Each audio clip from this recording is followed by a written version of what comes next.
There are people in this world who differ from the norm. The public says they're sick, creating an environment where their presence feels unwanted. Their minds work just a little differently from what we're told is normal.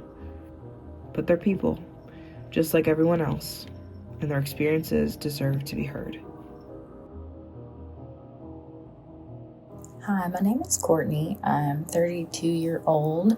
I identify as female. My personal experience with borderline personality disorder.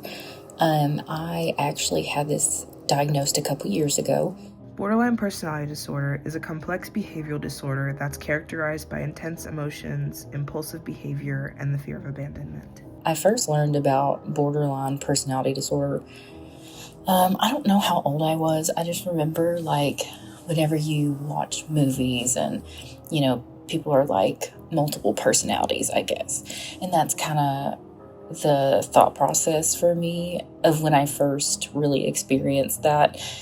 And so I just kind of thought oh my gosh, people are crazy and they're different people, Unfortunately, the stigma surrounding BPD is ever present in the media, reinforcing the harmful narratives that affect these people's lives.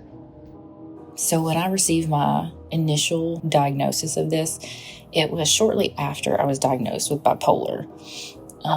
My psychiatrist, he, gave me a paper about the diagnostic criterias, and we looked at the DSM-5. The DSM-5, also known as the Diagnostic and Statistical Manual of Mental Illness, is the latest edition of the American Psychiatric Association's professional reference book on mental health and other brain-related conditions. Safe sex. If you're really impulsive, you abuse alcohol, drugs, you binge eat, you gamble, you spend a lot of money. The criteria Courtney's referring to are the 9 recognized behaviors of people with BPD, 5 of which need to be met for diagnosis. So with the stigma of borderline personality disorder, I do feel that the biggest misconception is that you're just absolutely crazy. And it's you're definitely not crazy. A lot of this, honestly, is caused by trauma. I know there's other causes, but... While no specific cause has been outlined, several risk factors for BPD have been identified. Dominant theories of borderline personality disorder suggest that it results when a person who has an innate vulnerability interacts with an unstable environment.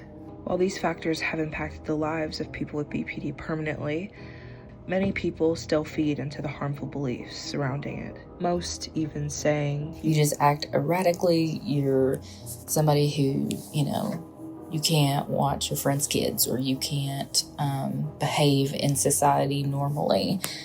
And I think that that's the hardest part with relationships and even working professionally.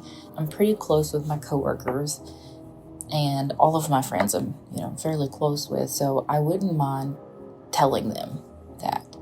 However, I would not want to tell certain coworkers, because I think that they would just absolutely treat you different. And I think that they would blame every little mistake on your diagnosis. It's really frustrating. And I do think that is also one of the biggest problems with this in society, and with a lot of mental health, disorders. I think they're very misunderstood, very generalized to what you see in the movies, which most of the time is not accurate.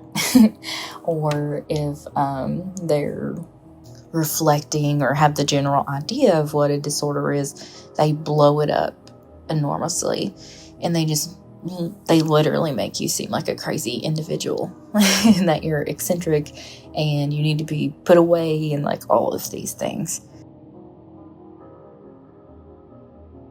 Do you think maybe a lot of people don't know the diagnostic criteria for these disorders, but I think they don't know it because they watch, a movie and it shows this super erratic, crazy person, who's a danger to society, and then they look at you and they're like, oh my gosh, you don't have that.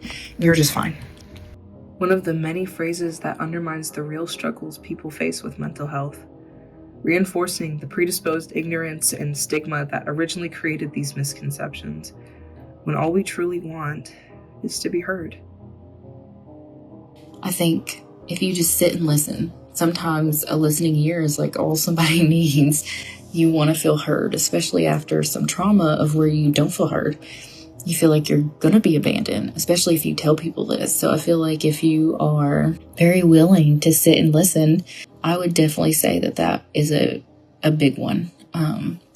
So willing to be educated, sitting and listening, if they can help you. If in the moment you're standing there and you're kind of disassociating, you're really quiet, but you're not typically quiet around them. And if they're like, hey, what's on your mind? I think just kind of doing little check-ins with you, I think that's very helpful. I really think those things honestly are the big supporters. For someone who is newly diagnosed with BPD, I would say that I would not give up hope. And I know that sounds so cliche, but I think that you should take a day or two to understand your feelings. Even though it's very hard, I think surrounding yourself around people who are beneficial for you. Of course, you have to be mutually beneficial for them. But I think having people around you who are, they're very sweet and kind and they care for you and they want to learn about what's going on and they want to help you, that is so amazing. So advocating for yourself to have people around you who love you and who want to help. The point to take away from this is not an end. This is just a bump in the road. I think education is key. You can't undo all the trauma and you can't take it away with a pill, because there is help out there and there are amazing people wanting to help. And I hope you have a good support system, because it can be very frustrating. Just hang in there. As many people with this disorder know, it can be hard to advocate for yourself when you live in a world that does not set you up for success. But just like Courtney said, there's always people out there who want to help. Just like anyone else, we find our village.